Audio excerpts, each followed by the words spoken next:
రాష్ట్రీయ స్వయం సేవక్ సంఘ్ అనేది ప్రపంచంలోనే అతిపెద్ద స్వచ్ఛంద సేవా సంస్థ.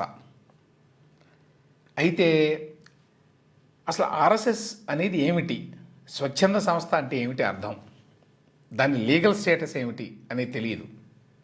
అది ఎన్జిఓనా, ఒక వెల్ఫేర్ ఆర్గనైజేషనా, ఒక పొలిటికల్ ఆర్గనైజేషనా, ఒక కల్చరల్ ఆర్గనైజేషనా, ఒక డెఫినేషన్ లేదు. చాలా కాలం పాటు ఆర్ఎస్ఎస్ తన తాను ఒక సాంస్కృతిక సంస్థలాగా ప్రొజెక్ట్ చేసుకునేది. కల్చరల్ ఆర్గనైజేషన్ అనేవాళ్ళు.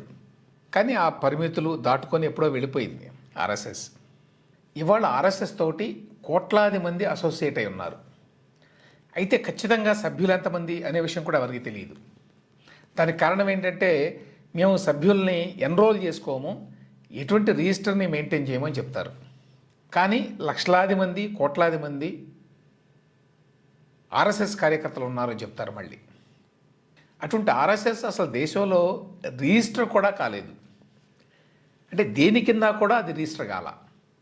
ఎన్జిఓ కింద రిజిస్టర్ కాలేదు, ఒక సాంస్కృతిక సంస్థ కింద రిజిస్టర్ కాలేదు, ఒక పొలిటికల్ ఆర్గనైజేషన్ కింద రిజిస్టర్ కాలేదు.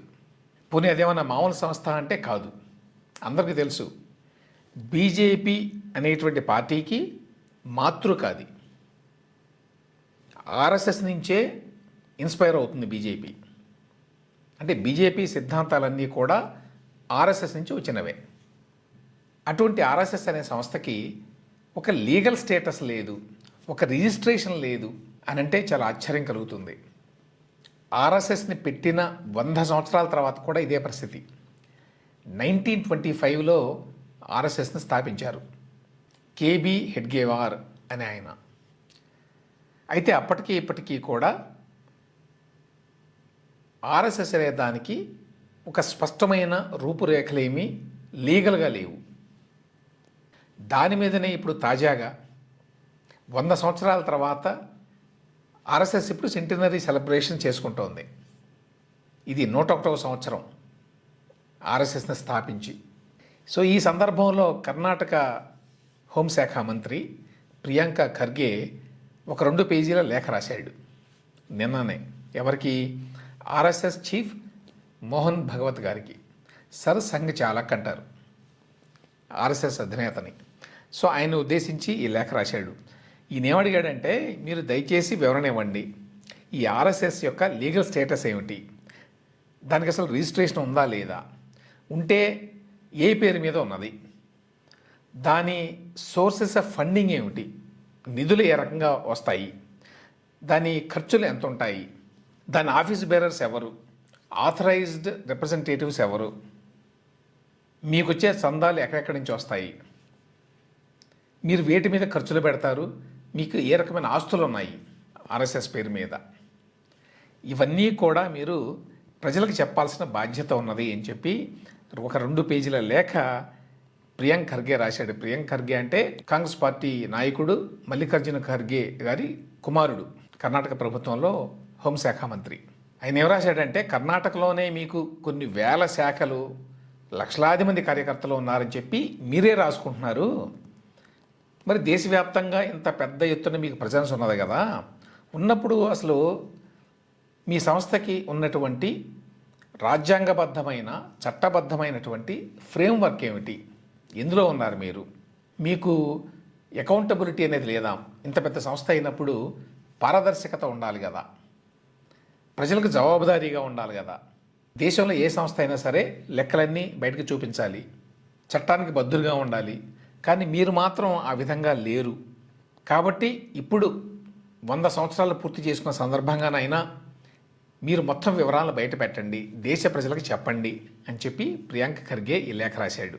దీని మీద ఆర్ఎస్ఎస్ అధినేత అయిన సర్ సంఘ్ చాలక్ మోహన్ భగవత్ గారు ఆయన ఏమన్నాడంటే, అసలు హిందూ ధర్మానికి రిజిస్ట్రేషన్ లేదు కాబట్టి మాకెందుకు, మేము హిందూ ధర్మాన్ని ప్రాపగేట్ చేసేవాళ్ళం, మాకు రిజిస్ట్రేషన్ అవసరం లేదు అన్నాడు. అది వేకి సమాధానం. కానీ ఆయన చెప్పదలుచుకుంది ఏంటంటే, ఎప్పుడో బ్రిటిష్ వారి కాలంలో మా సంస్థ ప్రారంభమైంది 1925లో కదా, అప్పుడు ఎక్కడ రిజిస్ట్రేషన్ చేసుకోవాలి మేము, బ్రిటిష్ వాళ్ళ దగ్గర, కాబట్టి చేసుకోలేదు. ఆ తర్వాత స్వాతంత్రం వచ్చింది. స్వాతంత్రం వచ్చిన తర్వాత మాకు ఎటువంటి రిజిస్ట్రేషన్ అవసరం లేదు, కలిసి స్వచ్ఛందంగా ఇటువంటి పనులు చేసుకోవడానికి భారత రాజ్యాంగం స్వేచ్ఛనిచ్చింది, కాబట్టి మేము రిజిస్ట్రేషన్ చేసుకోలేదు, చేసుకోవాల్సిన అవసరం రాలేదు అని చెప్పి అన్నాడు ఆయన. ఆర్ఎస్ఎస్ ఏ విధంగా నడుస్తోందంటే, ఇప్పుడు రాజ్యాంగంలో మనకి ఒక స్వేచ్ఛ అధికారం ఉన్నాయి. అదేంటి? టు ఫార్మ్ అన్ అసోసియేషన్, అంటే ఒక అసోసియేషన్గా ఏర్పడడానికి వ్యక్తులు అవకాశం ఉంది, దాన్ని రిజిస్ట్రేషన్ చేసుకోవక్కర్లా. సో ఆర్ఎస్ఎస్ ప్రస్తుతం అసోసియేషన్ ఆఫ్ ఇండివిజువల్స్గా నడుస్తోంది, ఒక సంస్థగా కాదు. అంటే అది ఒక లీగల్ ఎంటిటీ కాదు.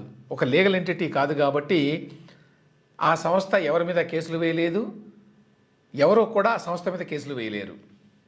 ఒకటి. రెండవది, ఒకవేళ కేసులు వేయాలంటే పర్సనల్గా వ్యక్తుల మీద వేయాలి, వాళ్ళు కూడా వ్యక్తులుగానే వేరే వాళ్ళ మీద కేసులు వేయాలి. సంస్థ పేరు మీద వేయడానికి వీలు ఉండదు, ఎందుకంటే అదొక సంస్థ కాదు కాబట్టి. అదేవిధంగా అదొక సంస్థ కాదు కాబట్టి దాని పేరు మీద ఎటువంటి అసెట్స్ ఉండటానికి వీలు లేదు. ఆర్ఎస్ఎస్ పేరు మీద దేశంలో ఎక్కడా కూడా ఎటువంటి ఆస్తిపాస్తులు ఉండటానికి వీలు లేదు. వ్యక్తుల పేరు మీద ఉండొచ్చు, ఆ సంస్థలో ఉండే వ్యక్తుల పేరు మీద పెడతారేమో తెలియదు. ఆర్ఎస్ఎస్ పేరు మీద అయితే ఉండటానికి వీలు లేదు చట్టబద్ధంగా. భగవత్ గారు ఇంకో మాట ఏమన్నాడంటే, ప్రభుత్వం దగ్గర డబ్బులు తీసుకుంటే అప్పుడు రిజిస్ట్రేషన్ చేసుకోవాలి, మేము ప్రభుత్వం దగ్గర పైసా తీసుకోం కాబట్టి మాకు రిజిస్ట్రేషన్ అవసరం లేదు అని కూడా అన్నాడు. సో లీగల్గా భగవత్ గారు చెప్పేది కరెక్టే, రిజిస్ట్రేషన్ చేసుకోకుండా అటువంటి సంస్థని నడిపించేటువంటి హక్కు, స్వేచ్ఛ మన దేశంలో ఉన్నాయి. కానీ ఆర్ఎస్ఎస్ అనేది ఇవాళ భారతదేశంలో చాలా కీలకమైన పాత్ర పోషిస్తోంది.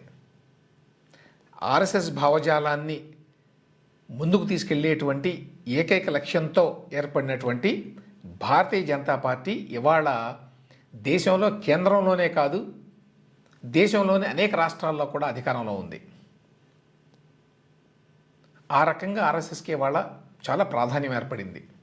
అంటే దేశ ప్రజల, అంటే వర్తమానంలోనే కాదు భవిష్యత్తులో కూడా ఆర్ఎస్ఎస్ యొక్క ప్రభావం భారతీయుల మీద చాలా ఉంటుంది.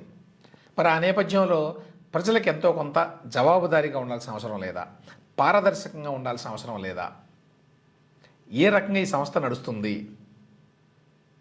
ఎవరు దీనికి బాధ్యులు, ఏ విధంగా నిధులు వస్తాయి, ఎవరు చందాలు ఇస్తున్నారు, ఏ విధంగా ఖర్చు పెడుతున్నారు, ఏ రకమైన కార్యక్రమాలు నడుపుతున్నారు, ఇవన్నీ కూడా మరి జనాలందరికీ తెలియాల్సిన అవసరం లేదా అనేది ప్రశ్న ఇప్పుడు. అయితే భగవత్ గారు కానీ ఆర్ఎస్ఎస్ నాయకులు కానీ ఏమంటారంటే, మా సంస్థ కార్యక్రమాలన్నీ కూడా సీక్రెట్ ఏమీ కాదు, గోప్యంగా చేసేవేమీ కాదు, అన్నీ కూడా ఓపెనే, బహిరంగంగానే చేస్తాం కాబట్టి అందరికీ తెలుసు ఆర్ఎస్ఎస్ గురించి అనేది వాళ్ళ వాదన అనుకోండి. కానీ నిజంగానే ప్రియాంక ఖర్గే ఆ లేఖలో అడిగినట్టుగా ఇంత పెద్ద సంస్థ అయిన తర్వాత దేశం మీద ఇంత ప్రభావం చూపిస్తున్న వేళలో కూడా ఆర్ఎస్ఎస్ ఇంకా ఒక సీక్రెట్ ఆర్గనైజేషన్గా ఎందుకు పనిచేయాలి?